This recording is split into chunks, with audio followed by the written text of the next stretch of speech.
trade deadline has come and gone, and the Ravens made a move to acquire former Pro Bowl cornerback Tre'Davious White from the LA Rams. According to multiple reports, the Ravens got White in exchange for a swap of 7th-round picks in 2026 and 2027. This move gives the Ravens additional depth in their secondary. White is a former All-Pro and 2-time Pro Bowler. He was one of the best cornerbacks in the NFL during his time with Buffalo Bills, but then injuries have really set him back the last few years. He tore his ACL in 2021 and his Achilles last year. He returned to the field this season at the beginning of the year, which was less than a year removed from that torn Achilles. He played the first 4 games of the year, but he's been inactive the last 4 games as the Rams have gone a different direction at cornerback. Now he's coming here to Baltimore to give the Ravens some reinforcements on the back end of their defense, and he's someone who could help this team for the stretch run.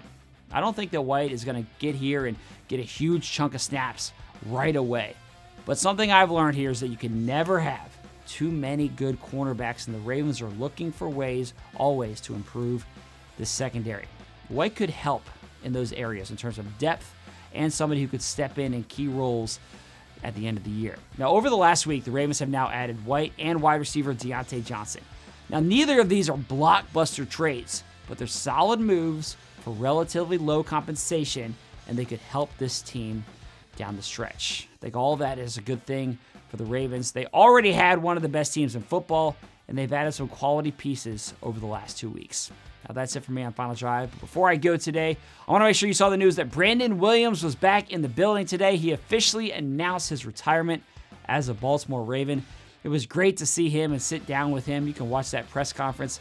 It's posted for you on our app and our website. We also sat down with him for an episode of the Lounge podcast. He shared some great stories about his time with his team, so go ahead and check that out. Congrats to Brandon. Thanks for watching, and we'll see you again tomorrow.